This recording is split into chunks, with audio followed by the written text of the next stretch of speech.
Meanwhile, in Washington, we are hearing from President Trump for the very first time since his former personal attorney, Michael Cohen, was sentenced to 3 years in prison. In a series of tweets a short while ago, the president distanced himself from his former fixer, writing in part, quote, "I never directed Michael Cohen to break the law. He was a lawyer, and he was supposed to know the law." Cohen, who pleaded guilty to financial fraud and campaign finance charges, will also pay about $2 million in penalties. Yesterday, the Justice Department revealed it reached a non-prosecution agreement with American Media, Inc. That's the parent company of the National Enquirer. The publisher has agreed to talk about paying hush money to cover up an alleged sexual affair with the president. Paula Reid was at the courthouse here in Manhattan yesterday for Cohen's sentencing hearing and has the latest. Michael Cohen left federal court in New York. Mr. Cohen, any comments? Where inside moments earlier, Cohen learned flipping on his former boss will not spare him a 3-year sentence in federal prison for crimes including financial fraud and lying to Congress. The judge told Cohen his veritable smorgasbord of crimes were motivated by personal greed and ambition. Cohen, at times close to tears, apologized and said blind loyalty to Mr. Trump led me to choose a path of darkness over light. In August, Cohen pleaded guilty to helping candidate Trump orchestrate payouts at the height of the 2016 campaign, including one to former Playboy playmate Karen McDougal and the tabloid newspaper National Enquirer, which bought and then suppressed details of her alleged affair with Mr. Trump. Cohen recorded conversations with Mr. Trump allegedly discussing one of those payments. No. Prosecutors revealed yesterday they struck a deal not to charge the Enquirer's parent company, AMI, for its involvement. In exchange, AMI admitted that its principal purpose in making the payment was to suppress the woman's story, to prevent it from influencing the election. In March, McDougal said AMI approached her when it was clear Mr. Trump would win the Republican nomination. They wanted to squash the story. You're saying they wanted to protect Donald Trump? I'm assuming so, yeah. But at the White House on Wednesday, when reporters asked about Cohen, Mr. Trump ignored their questions and continued to walk out. Mr. President, your reaction to Michael Cohen's sentencing. So Paula Reid joins us now. So as usual, the president not willing to talk to the media there, but he certainly was on Twitter expressing himself this morning. So we want to unpack some of what he had to say, and I want to read some of the tweets if you guys out there haven't been able to see them. This is what he said. Just this morning, I did nothing wrong with respect to campaign finance laws, if they even apply, because this was not campaign finance. Cohen was guilty of many charges unrelated to me, but he pleaded to 2 campaign charges which were not criminal, and of which he probably was not guilty, even on a civil basis. Those charges were just agreed to by him in order to embarrass the president and get a much reduced prison sentence, which he did, including the fact that his family was temporarily let off the hook. As a lawyer, Michael was a great liability to me. So there's a lot of different things in there. The first thing that sort of jumped out to me is typically you don't plead guilty to something that's not a criminal charge. They don't just accept random guilty pleas to just general statements. It's probably a criminal charge. But can we talk about what the president's trying to say, that there's a whole lot of other stuff that he was guilty of, has nothing to do with me. And in fact, this, if it is a thing, is not even a violation of the law, this campaign finance thing. Exactly. Twitter's a great platform, but not so much when you're trying to parse out complicated legal defenses.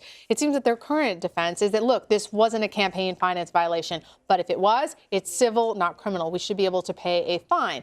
He's also trying to argue that Michael Cohen lied in order to get off on other charges. Now, we know Michael Cohen lied. How do we know? Because he's admitted it. And prosecutors have said he is a liar. They believe he was not fully truthful. So again, there's a grain of truth in what the president is saying, but this does not come across as the most coherent explanation of the president's innocence.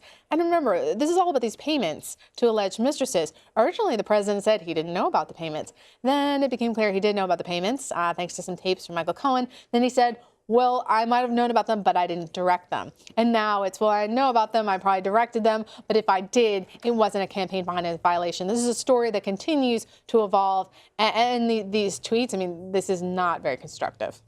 So you've spoken to one of the president's lawyers, Rudy Giuliani. What's Mr. Giuliani's reaction to this? Oh, he had a lot of hyperbole. He had a lot of insults. He called Mr. Cohen a liar, and not a very good one at that. But I had to challenge Giuliani. I said, look, you've been saying for months that this is going to wrap up. And it is now crystal clear that this is going to extend well into the next year. What is your reaction to that? And they doubled down on their talking points. They said, look, this is a witch hunt. This is politically motivated.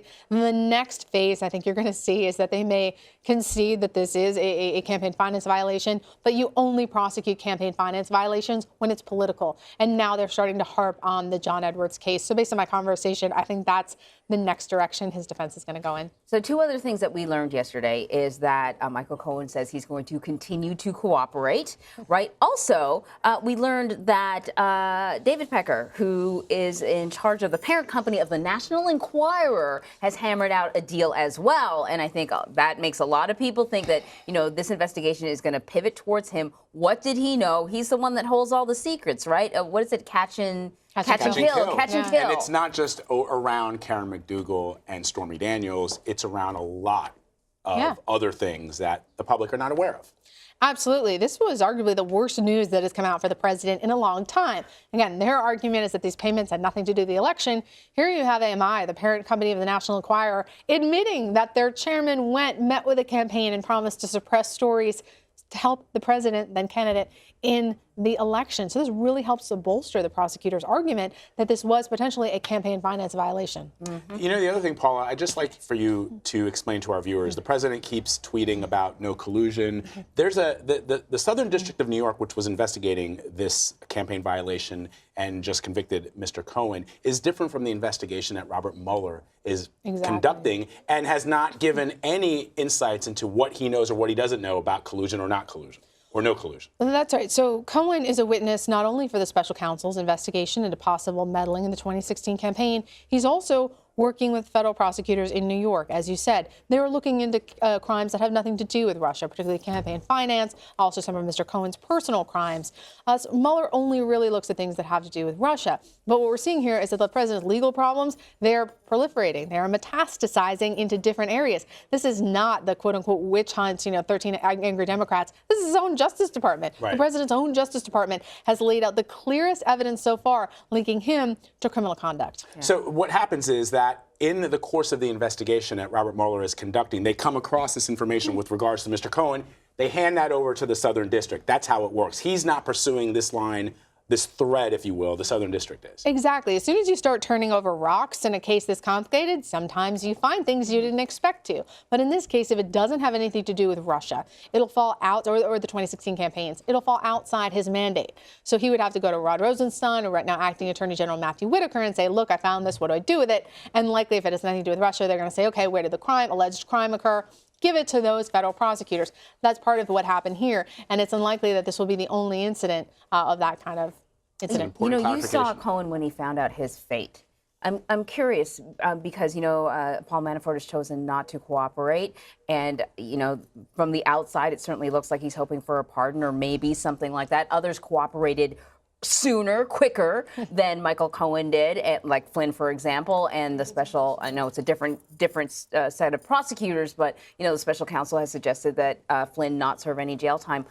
Did Michael Cohen look shocked? What was his demeanor when he found out his fate? Well, our Pat Milton and Claire Himes, they were in the courtroom, and they say he just shook his head in disbelief. They say, look, he thought that his cooperation would get him perhaps no jail time, maybe just a little bit of jail time.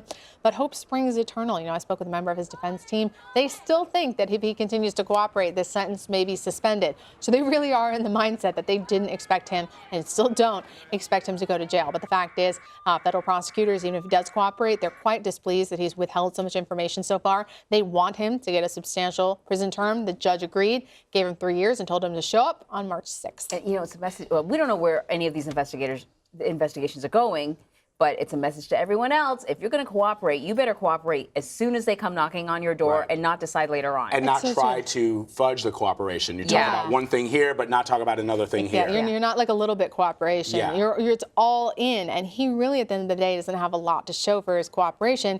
Even though the special counsel was pleased with him, federal prosecutors were not. And that's really why now he has this 3-year jail term. And, you know, we've become so desensitized to this presidency and the things that are sort of outside the norms, the traditional norms of the presidency, that we had to take a step back yesterday. You and I were talking about this on the air as it was happening, to step back and realize that the president's former personal attorney is going to jail for crimes that are directly linked to, at least according to the court documents, to actions taken by the candidate before he became president. Absolutely, and the Justice Department just slipped in the press release for that hearing.